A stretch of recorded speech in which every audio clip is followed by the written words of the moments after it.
The question rarely gets asked, but it lingers in the minds of those who study the great amphibious assault that forever changed the course of the Second World War. What ultimately became of the German machine gun crews who spent those critical morning hours in June 1944 cutting down wave after wave of Allied soldiers attempting to cross the exposed stretches of Normandy sand? The answer reveals itself in fragments, pieced together from surviving accounts, military records, and the haunted recollections of men on both sides who lived through what many describe as the longest day of their lives. To understand their fate, we must first understand the weapon that defined their role in that battle. The MG42 entered German military service in 1942, and within months it had established itself as something far more than just another infantry weapon. It became the backbone of German defensive doctrine, a machine gun so effective, so terrifying in its performance, that it would accompany Wehrmacht and SS units across every major theatre of the war. From the scorching deserts of North Africa, where Rommel's Afrika Korps made their stand against Montgomery's Eighth Army, to the frozen steppes of the Eastern Front, where German soldiers faced the seemingly endless Soviet advance, the MG42 was there. But perhaps nowhere was its presence more keenly felt than along the fortified positions of the Atlantic Wall, where German High Command knew the Western Allies would eventually attempt their inevitable return to continental Europe. The weapon earned many nicknames among those who faced it. Hitler's buzzsaw was perhaps the most common, though Allied troops called it other things too, names that reflected their fear and respect for its capabilities. The distinctive sound it made, that terrible ripping noise created by its extraordinary rate of fire, became seared into the memories of anyone who heard it and survived. This wasn't the measured chatter of other machine guns. This was something else entirely.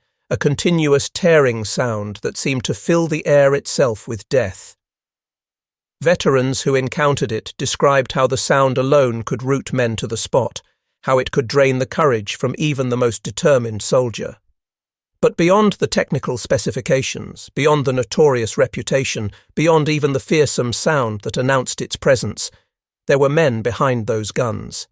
Human beings with names and faces, with families waiting for them back home, with fears and hopes and all the complexity that makes us what we are. On the 6th of June in 1944, these men found themselves at the centre of the largest seaborne invasion in human history, and their stories, their experiences, their ultimate fates deserve more than footnotes in the grand narrative of D-Day. German military doctrine in the years leading up to the invasion emphasized a simple but brutal concept. Any Allied attempt to return to France had to be destroyed while the troops were still vulnerable, still in the water, still scrambling through the surf before they could establish any kind of foothold on French soil. The German High Command understood that once Allied forces secured a beachhead and began pushing inland, the Wehrmacht's defensive advantages would steadily erode. Therefore, the Atlantic Wall wasn't merely a symbolic gesture or a morale-boosting propaganda construction. It represented a coherent defensive strategy built on the premise that the invasion could be stopped at the water's edge. Along the Norman coastline, German engineers and forced labourers had constructed elaborate defensive positions known as Widerstandsnester, resistance nests that were designed with meticulous attention to overlapping fields of fire. These weren't random fortifications scattered haphazardly along the beaches. Each position was carefully sited to ensure that its weapons could cover adjacent strongpoints, creating an interlocking web of defensive fire that would theoretically leave no gaps through which an attacking force could slip unscathed. At Omaha Beach alone, where the American forces would suffer their bloodiest reception, approximately 15 of these major defensive positions dominated the approaches, each one positioned to rake the shoreline, not head-on but lengthwise, enfilading fire that would sweep along the beach rather than directly toward the sea. This tactical arrangement meant that soldiers emerging from landing craft wouldn't just face fire from directly ahead. They would be caught in crossing streams of bullets from multiple angles, fire coming from positions they couldn't even see, let alone suppress. It was a killing ground designed by professionals who understood infantry combat intimately, and the MG42 was the primary instrument through which this deadly design would be executed. A typical German machine gun position operating an MG42 required at least 3 soldiers to function effectively. The primary gunner controlled the weapon itself, his hands on the grips, his eyes scanning for targets, his fingers on the trigger that could unleash up to 1,200 rounds per minute. Beside him crouched the assistant gunner, whose critical job was to feed the ammunition belts smoothly into the weapon and to swap out gun barrels when they became dangerously overheated from sustained firing. The MG42's phenomenal rate of fire generated tremendous heat, and barrels had to be changed regularly during extended engagements to prevent warping or even catastrophic failure. The third crew member served as the ammunition bearer, hauling the heavy cases of linked 7.92mm rounds that the weapon consumed at an astonishing pace during combat. By June 1944, these crews represented a mixed bag of experience and capability. Some contained veterans who had survived years of brutal combat on the Eastern Front or in Italy, men who knew their weapon intimately and had learned through harsh experience how to employ it most effectively.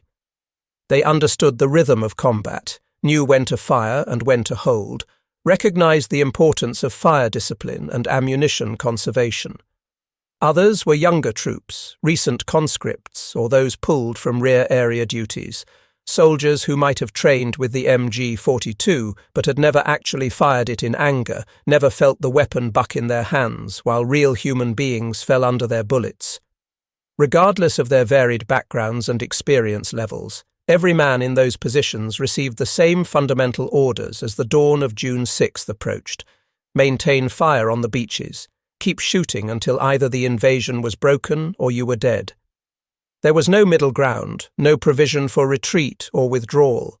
They would hold their positions or they would die in them. What most of these men failed to fully comprehend, what perhaps they couldn't allow themselves to believe, was that the very weapon that made them such a deadly threat to the invaders would simultaneously mark them as priority targets for every Allied unit that came ashore.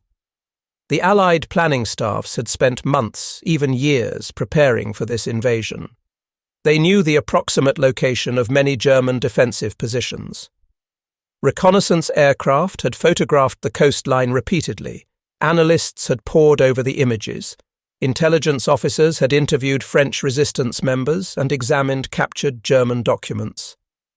The Allies understood very well that MG42 positions represented the backbone of the beach defences, and they had developed detailed plans to neutralise these threats. On paper, the Allied approach was elegantly simple and seemingly overwhelming in its application of force. Heavy bombers flying in from England would carpet bomb the defensive positions during the hours before dawn, pulverising the fortifications with thousands of tons of high explosives. Following the aerial bombardment, a massive naval barrage from battleships, cruisers and destroyers would hammer the German positions with shell fire of a magnitude that defenders could hardly imagine. Only after these preliminary bombardments had supposedly neutralised or at least severely degraded the German defences would the actual landing craft approach the beaches, carrying troops who would then mop up whatever dazed survivors remained in the wreckage of their positions. The reality of what actually transpired on the morning of June 6th bore little resemblance to this tidy plan. When the landing craft ramps slammed down onto the sand and gravel of the Norman beaches, when American, British and Canadian soldiers stumbled forward into the surf, many of them discovered to their horror that German machine guns were very much still operational, still manned, and still delivering devastating fire across the beaches. The pre-landing naval bombardment had indeed been immense in scale, a display of firepower that seemed almost apocalyptic to those who witnessed it. Battleships whose main guns could hurl shells weighing as much as a small automobile, cruisers with batteries of smaller but still powerful weapons, and destroyers that ventured dangerously close to shore to bring their guns to bear. All of these warships had pounded the Norman coastline with thousands upon thousands of shells in the grey dawn light. The thunder of the bombardment could be heard for miles inland. the flash of the guns visible even in the growing daylight. For the soldiers in the landing craft approaching the shore, that tremendous barrage offered at least some comfort, some reason to believe that perhaps the worst of the German defences had been obliterated before they would be called upon to cross those deadly beaches. But reinforced concrete, it turned out, was remarkably resistant to even direct hits from naval shells. The German engineers who had designed and constructed these positions had done their work well. Many of the bunkers and fortified emplacements shrugged off the bombardment, their thick walls and ceilings absorbing or deflecting shells that would have destroyed conventional structures.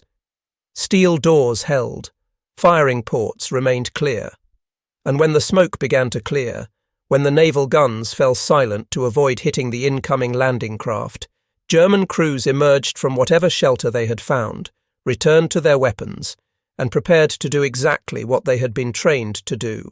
For the men inside those bunkers, the bombardment itself had been an experience of pure terror, even though many of them survived it physically unscathed. The world outside became nothing but noise and concussion, a hammering that went on until it seemed impossible that anything could survive. Dust and debris filled the air inside the bunkers. Men couldn't hear each other even when shouting directly into one another's ears. Some positions took direct hits that killed or wounded their occupants. Others suffered near misses that left the crews shaken but alive. And then, suddenly, the bombardment lifted, and in the relative quiet that followed, the Germans could hear a new sound, the engines of hundreds of landing craft approaching through the surf. When these defenders dared to peek out through their firing ports or emerge from their shelters to man open emplacements, the sight that greeted them was almost incomprehensible in its scale. The channel was crowded with ships as far as the eye could see. Landing craft of various types churned through the waves, heading for shore in organized waves. Behind them loomed larger vessels, and behind those, the dark shapes of major warships whose guns had just finished their bombardment. For men who might have harboured any doubts about the significance of this day, about whether this was truly the main invasion or merely another raid, the sheer scope of the armada approaching them settled the question immediately and definitively. On the British and Canadian beaches to the east, the situation developed somewhat differently than it did on Omaha. The British forces in particular benefited from specialised armoured vehicles that had been developed specifically to deal with fortified positions, like the ones the Germans had constructed. These vehicles, collectively known as Hobart's Funnies, after the British general who championed their development, included flail tanks that could clear mines, Churchill tanks modified to carry large-caliber demolition guns, and armoured engineer vehicles equipped with fascines and bridges. These specialised vehicles gave the British and Canadian forces additional options for neutralising German strongpoints that didn't rely solely on infantry assaults across open beaches. On Omaha Beach, however, the Americans had been less convinced of the need for such specialised armour. The plan for Omaha relied heavily on conventional Sherman tanks that had been modified into amphibious configurations known as DD tanks, duplex drive vehicles that could theoretically swim ashore under their own power before dropping their flotation screens and engaging as standard tanks. 32 of these DD tanks were launched from landing craft several thousand yards offshore as part of the first assault wave. In calmer waters, on a different day, this plan might have worked. But the channel that morning was rough, the waves higher than anticipated, and the DD tanks proved tragically inadequate to the conditions. 27 of them sank almost immediately, taking their crews with them to the bottom. Only 5 actually made it to the beach, and of those 5, only 3 were capable of fighting. These few surviving tanks were quickly engaged and knocked out by German anti-tank weapons, leaving the infantry to face the German defences with minimal armoured support.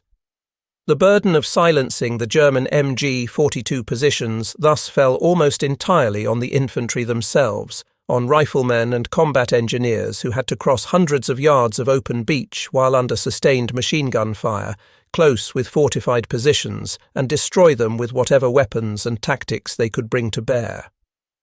What followed on Omaha Beach was nothing less than a slaughter, a desperate and bloody struggle that hung in the balance for hours and could easily have ended in complete disaster for the American forces. German crews manning the MG42s employed tactics that had been refined through years of combat experience on other fronts. One common technique was known among the gunners as mowing the grass, a method that involved deliberately aiming low to hit attackers in the legs and lower body, rather than going for more immediately lethal torso or headshots. The reasoning behind this tactic was both tactical and psychological. Wounded men typically fell and required assistance from their comrades, and medics would attempt to reach them, meaning that a single wounded soldier could effectively take multiple other soldiers out of the fight as they tried to help him. Furthermore, the screams of wounded men had a demoralizing effect on other troops, sapping their will to advance. The MG42's high rate of fire made this tactic devastatingly effective, the stream of bullets literally sweeping across the beach at knee or ankle height like an invisible scythe. Another technique involved the coordination of multiple MG42 positions to create deceptive fire patterns. One gun would deliberately fire high, its tracer rounds arcing over the heads of advancing troops, giving the impression that the gunner's aim was off or that he was panicking. Meanwhile, a second gun positioned at a different location would be firing at the correct height, its bullets catching soldiers who might have been fooled into thinking they were safe or who were focused on the more obvious threat. This kind of coordination required good communication between positions and crews who had trained together, but when executed properly, it was brutally effective at catching troops by surprise. As the first waves of American soldiers reached the beach at Omaha, the carefully orchestrated assault plan that had been developed through months of preparation essentially disintegrated within minutes. Units became intermingled, officers were killed or wounded, communications broke down, and small groups of men found themselves pinned down by German fire with little idea of what was happening elsewhere on the beach. The beach obstacles that the Germans had emplaced, steel and wooden structures designed to rip the bottoms out of landing craft, now served as the only cover available to many soldiers. Men huddled behind these obstacles, behind the bodies of fallen comrades, in slight depressions in the sand, anywhere that offered even minimal protection from the bullets cracking through the air around them. Training told these soldiers that the key to surviving MG42 fire was to watch for the brief pauses when the gun fell silent. An MG42 crew had to change ammunition belts periodically, a process that took several seconds even with a well-trained crew. More critically, the intense rate of fire meant that barrels overheated quickly and had to be swapped out to prevent damage to the weapon. These barrel changes took longer, perhaps 15 to 20 seconds, with a practiced crew working under combat stress. During these precious moments of silence, soldiers were supposed to sprint forward, covering as much ground as possible before the gun resumed firing. Officers and sergeants screamed at their men to move during these lulls, knowing that remaining stationary was simply accepting death. In one sector of Omaha Beach, a sergeant managed to gather a small group of soldiers, including a soldier with a bazooka, the American shoulder-fired anti-tank weapon. This ad hoc team targeted WN-61, one of the numbered German resistance nests that was pouring devastating fire across its designated sector of beach.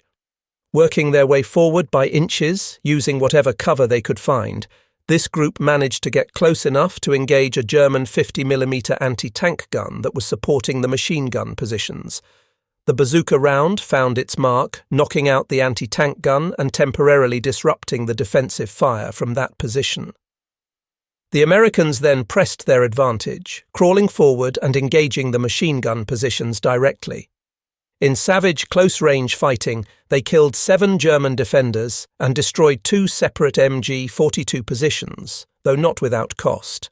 One American soldier was killed in the assault and another was wounded. But this single action, this small victory achieved through desperate courage, relieved the pressure on that section of beach and opened a pathway for follow-on waves to advance inland. Similar small unit actions played out across Omaha Beach throughout the morning. On Dog White sector, a group of Rangers fought their way forward using smoke grenades to obscure their movement, stormed a German strongpoint in a direct assault and silenced the guns that had been cutting down troops attempting to cross that stretch of beach. On Easy Red Sector, combat engineers, the specialists trained in demolition and obstacle clearance, worked under fire to clear lanes through the beach obstacles while also engaging German positions with whatever weapons they had. Some engineers armed themselves with captured German weapons when their own were damaged or lost. Others improvised explosive charges from whatever materials they could scrounge. The common thread running through all these actions was that they were undertaken by small groups of soldiers operating largely on their own initiative, often without contact with higher headquarters or even knowledge of what was happening elsewhere on the beach. The task of actually reaching and neutralizing a German MG42 position required men to cross open ground while under fire, close to within grenade range, and then execute the final assault against defenders who knew very well what was coming and who had the advantage of protected positions. Assault teams developed rough standard procedures through trial and error, tactics that worked if you were skilled, lucky, or both. The preferred method involved approaching from an angle that kept you outside the machine gun's field of fire, using any available terrain or obstacles for cover. Once close enough, soldiers would throw fragmentation grenades through the bunker's firing ports, the narrow openings through which the machine guns projected. If the position had multiple openings, a coordinated assault was necessary to ensure grenades entered all of them simultaneously, preventing survivors from continuing to fight. Satchel charges, canvas bags packed with explosives, were particularly effective against reinforced positions. These could be thrown against steel doors or placed directly at the base of firing ports, and when detonated, they generated overpressure inside the confined space of a bunker that was invariably lethal to anyone inside. For positions that proved particularly difficult to crack with grenades or explosives alone, some American units employed flamethrowers, terrible weapons that shot streams of burning fuel. A burst of flame through a bunker's firing port would not only inflict horrific burns on anyone inside, but would also consume the oxygen in the enclosed space, suffocating those who didn't burn. The use of flamethrowers was controversial even among those who employed them, as the weapon inflicted arguably the most terrible death possible in combat. But in the desperate struggle to silence guns that were killing their comrades, soldiers used whatever tools were available and effective. Once American forces finally managed to crack the beach defences and establish footholds at the base of the bluffs, the situation began to shift. German gunners who found themselves wounded, running low on ammunition, or simply cut off from any possibility of reinforcement or resupply began to recognise that continued resistance was futile. Some attempted to surrender, emerging from their positions with hands raised or white cloths tied to rifles held overhead. Given the carnage these positions had inflicted over the preceding hours, given the number of American dead and wounded littering the beaches, not every white flag was honoured. Some German soldiers attempting to surrender were shot where they stood by American troops who were still processing the trauma of what they had just experienced, who had just watched friends and comrades cut down, and who were not inclined toward mercy in those immediate moments.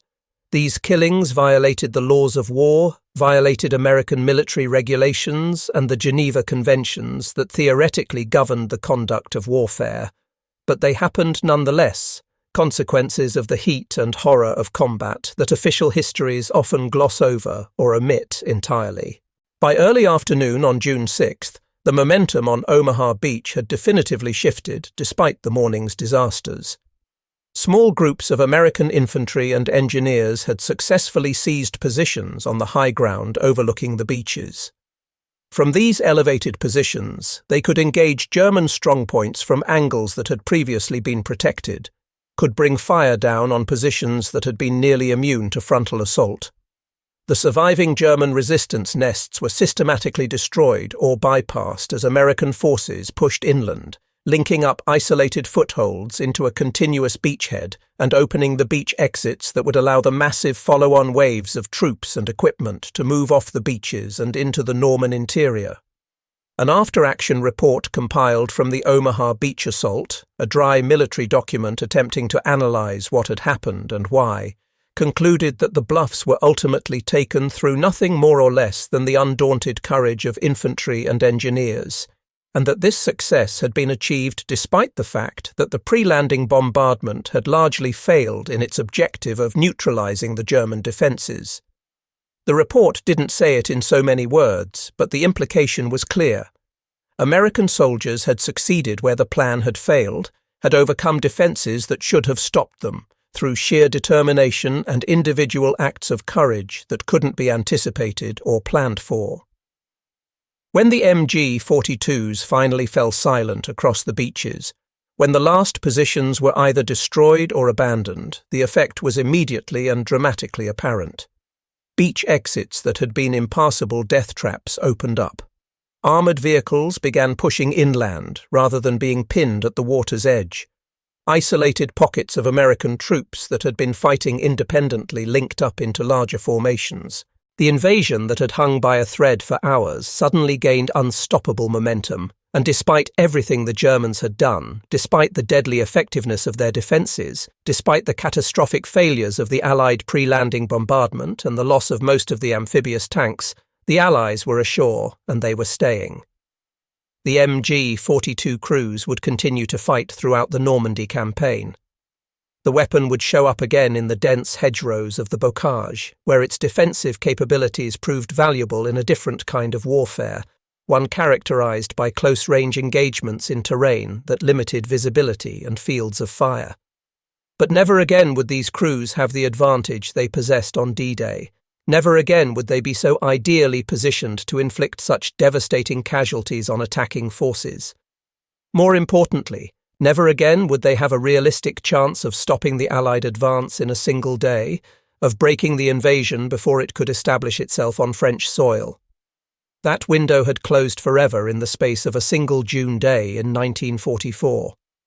For the Allied infantrymen who faced the MG42 that morning, the experience was one of pure, distilled terror. Many soldiers in the first assault waves had never been in combat before. Their entire military experience consisted of training exercises where blank ammunition was fired and no one actually died. The reality of combat was something for which no amount of training could truly prepare them. They heard the MG42 long before they could see the beaches clearly from their landing craft. That distinctive ripping sound carried over the noise of the boat engines, over the sound of the surf, over the explosions of shells still falling on the shore. Veterans who had combat experience, who had heard machine gun fire before, later reported that the sound of the MG42 was qualitatively different, that it could freeze your blood in a way that other weapons simply didn't. When the landing craft ramps dropped and men stumbled forward into the surf, every instinct screamed at them to lie flat, to find cover, to do anything except continue walking forward into that storm of bullets. Unit leaders, sergeants and officers who understood that stopping meant death had to physically push men forward, had to shout and curse and cajole and order them to keep moving, because remaining in the kill zone was not survival, but merely choosing the method of your death. The shoreline itself offered almost no meaningful protection. The Germans had specifically designed these killing grounds to be as open and exposed as possible, cleared of any rocks or obstacles that might provide cover, graded to ensure that soldiers would have to cross maximum distance while exposed to fire. Ray Lambert, an army medic who landed in one of the early waves, later recalled watching bullets slice through the water around him, hitting men who were struggling through the surf before they ever reached dry land. Men fell and disappeared beneath the waves, dragged down by the weight of their equipment. Others made it to the beach only to be hit there, falling on the sand or gravel, calling for help that in many cases would never come. On Dog Green sector, one particular company encountered what can only be described as a perfect storm of defensive fire. Within just a few minutes of landing, this unit suffered casualties approaching 90%. Officers were killed almost immediately. Sergeants trying to organize any kind of forward movement were cut down. Individual soldiers, separated from their units and often disoriented by the shock of combat, made whatever decisions seemed right in the moment. Some found cover and stayed there, paralyzed by fear or simply making a rational calculation that moving meant dying. Others pushed forward because their training and discipline overcame their terror, or because they understood that remaining static was no safer than advancing, or sometimes simply because moving forward was the only thing they could think to do. Yet despite the catastrophic casualties, despite the failure of so many elements of the landing plan, men continued to push forward. Some did so because they had received orders and military discipline compelled them to obey even under these horrific circumstances. Some moved forward out of a sense of duty to their country, to their unit, to the mission they had been given. And some advanced simply because they recognized that stopping guaranteed death, that the only possible path to survival lay in getting off that beach and into the relative safety of the high ground beyond, and that this could only be achieved by continuing to move forward regardless of the cost. From the opposite side of the sights, from the perspective of the German defenders manning those MG42 positions, the experience was different in nature but equally harrowing in its own way. Heinrich Severloh, a 20-year-old German soldier assigned to Resistance Nest WN62, overlooking a section of Omaha Beach, later provided one of the more detailed accounts of what the defense felt like from inside a bunker. When dawn broke and he first looked out over the channel, the sight of the Allied armada approaching struck him as fundamentally unreal, a vision so far beyond anything he had anticipated that his mind initially struggled to process what his eyes were seeing. The horizon wasn't just crowded with ships, it seemed to be nothing but ships stretching as far as he could see in every direction. When the first landing craft came into range of his position, Severloh opened fire and then essentially didn't stop firing for approximately 9 hours. He fed belt after belt of ammunition into his MG42, the gun bucking in his hands, the barrel growing hot enough to burn skin even through gloves. His assistant gunner, the soldier responsible for feeding belts and changing barrels, was killed at some point during the battle, struck by return fire from the beach or perhaps by a shell from a destroyer that had ventured close to shore. Other members of his position's crew fell wounded or dead around him as the morning wore on. Yet Severloh kept firing, kept feeding belts, kept changing barrels when they grew too hot, because this was what he had been trained to do, and because stopping seemed to mean accepting that the battle was lost. He estimated that he fired nearly 12,000 rounds over the course of that engagement, an almost incomprehensible quantity of ammunition that would have filled a small truck. With each burst, with each belt that ran through the weapon, he could see men falling on the beach below. But no matter how many fell, more kept coming. New waves of landing craft arrived, disgorged more troops, and those troops continued to advance despite the casualties. The whole experience began to feel futile, pointless, an exercise in killing that accomplished nothing because the sheer weight of numbers arrayed against the defenders was simply too great to stop. By early afternoon, Severloh's position had largely run out of ammunition. The concrete bunker that had protected him through hours of bombardment and return fire now felt like a trap, a place where he would be cornered and killed when American troops finally reached it. Communications with other positions had broken down. He had no clear picture of what was happening elsewhere on the beach or whether the defensive line was still holding anywhere. Making a decision that might have gotten him court-martialed under different circumstances, Severloh abandoned his position, grabbed a rifle, and ran. He scrambled through craters left by naval shells, crawled through hedges and ditches, hid when American troops passed nearby, and generally did everything possible to avoid capture or death as he made his way inland. The following morning, he found himself surrounded by American soldiers with no real avenue of escape remaining. He surrendered carefully, making sure to keep his hands visible, making sure not to make any sudden movements that might be interpreted as hostile. Critically, he also made sure not to advertise the fact that he had been an MG42 gunner, aware that the Americans might not take kindly to capturing someone who had spent the previous day cutting down their comrades. In the event, he was treated as a standard prisoner of war, processed through the POW system, and eventually repatriated to Germany after the war ended. Not all German MG42 crews were as fortunate as Sevelo. Some died in their bunkers, killed by grenades or satchel charges or flamethrower bursts during the American assaults on their positions. Others died attempting to retreat when their positions became untenable, cut down by rifle or machine gun fire as they ran. A few managed to slip away in the confusion and made it back to German lines further inland, though this became increasingly difficult as American forces spread out from the beaches and began controlling the roads and approaches.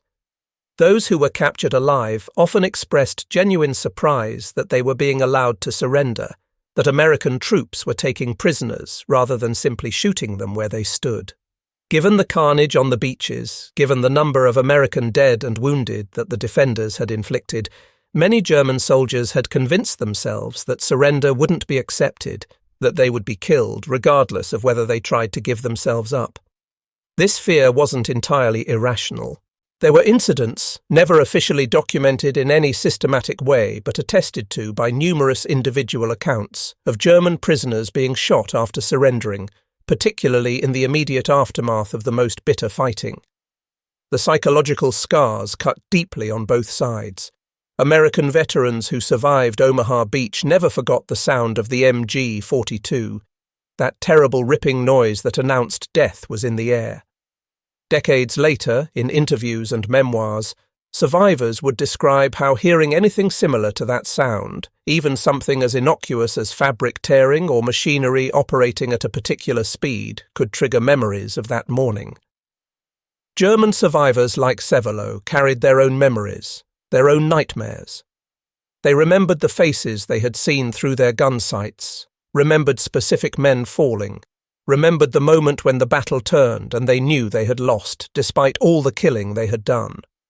The tactical reality of closing with an MG42 position didn't translate well to training manuals or after-action diagrams. You could draw maps showing approach routes and fields of fire.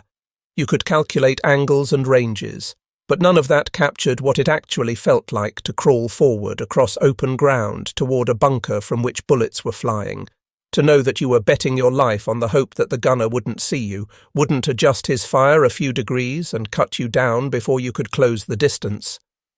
More than a few American soldiers fell just steps away from their objective, killed within yards or even feet of the position they were trying to assault.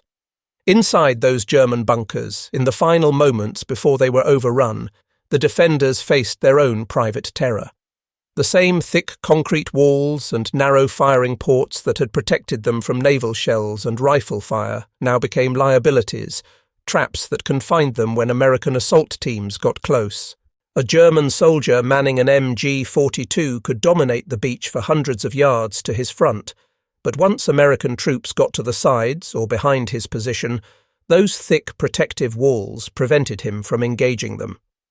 He could hear footsteps above his bunker, could hear American voices shouting, could hear the clank of equipment, but couldn't do anything about it. At that point, his choices were grimly limited. Continue fighting until grenades or explosives came through the firing ports, or attempt to surrender and hope that the Americans were willing to accept it. The uncertainty about whether surrender would even be possible weighed heavily on many German defenders in those last moments. They had spent hours killing American soldiers. They had seen the results of their fire, had watched men fall by the dozens and hundreds. Now Americans were outside their position, and the Germans had to gamble on whether soldiers who had just lost numerous friends and comrades to that fire would be willing to take prisoners or would instead exact immediate revenge. That coin flip, that moment of stepping out with hands raised, not knowing whether you would live to see sunset, was its own special form of terror. It's important to understand that not every German soldier manning an MG42 that day was a committed National Socialist fighting for Hitler's ideology. The Wehrmacht by 1944 included significant numbers of conscripts from occupied territories, soldiers who had been pressed into German service either voluntarily or otherwise. Some of these men were ethnic Germans from Eastern Europe, Volksdeutsche who spoke German but had little connection to Germany itself. Others were from territories the Reich had conquered, men who wore German uniforms and followed German orders because the alternative was a concentration camp or execution. These soldiers often had little personal investment in the outcome of the battle beyond their own survival. When the situation became clearly hopeless, when ammunition ran low and American troops were closing in, some of these reluctant German soldiers surrendered at the first opportunity. They emerged from their positions with obvious relief, glad to be out of the battle, glad to have survived, and relatively unconcerned about the fact that they were now prisoners. Others fought on, not necessarily out of loyalty to the Nazi regime, but out of a well-founded fear that surrender wouldn't save them, that they would be killed regardless, or out of a sense of duty to the comrades beside them, or simply because they didn't know what else to do. The mental strain of defending those positions was crushing in ways that are hard to articulate. You're sitting in a concrete bunker, ammunition running low, hearing explosions getting closer, hearing American voices outside, knowing they're coming for you. You hear footsteps on the roof of your bunker, directly above your head. You know what that means. Someone is up there, probably with a satchel charge or grenades, about to drop explosives through any opening they can find. You wait for the sound of the grenade landing, wait for the explosion, knowing you have perhaps 1 or 2 seconds to react if you're lucky, knowing that reaction probably won't save you. When the end finally came for many of these defenders, it wasn't necessarily a relief. Death rarely is, regardless of the circumstances. The historical record regarding what happened to some captured MG42 crews is fragmentary and often deliberately vague. There are reports, seldom formally documented or investigated, of isolated reprisals during the Normandy campaign. Some German prisoners, particularly those identified as machine gun crews, apparently disappeared during the confusion of the battle, their ultimate fate unknown or at least officially unrecorded. Such incidents, if they occurred, were never going to make it into official battle reports. They would have been war crimes, violations of the Geneva Conventions, grounds for courts-martial if discovered and prosecuted. The triumph of successfully establishing a beachhead and beginning the liberation of Europe inevitably overshadowed any darker moments in that achievement. Survival didn't mean the end of the story for those who lived through D-Day on either side. Heinrich Severloh, like many German veterans, returned after the war to civilian life on a small farm, resuming the quiet rhythms of agricultural work that had defined his pre-war existence. He carried memories he couldn't forget, experiences that haunted his sleep and intruded on his waking thoughts at unexpected moments. For decades, he spoke little about his experiences on Omaha Beach, maintaining the silence that was common among German veterans who felt that their war service was something to be quietly set aside rather than discussed or commemorated. Eventually, though, Severloh felt compelled to reach out to make some kind of contact with the other side of that battle. He contacted families of American soldiers who had fallen in the fighting, expressing his sorrow for what had happened, trying to find some way to make peace with his own role in their deaths. In what must have seemed like an improbable convergence, he eventually met David Silver, an American veteran he had actually wounded during the battle. 2 men who had been trying to kill each other on that June morning sat down together decades later, having a conversation that would have been unimaginable in 1944.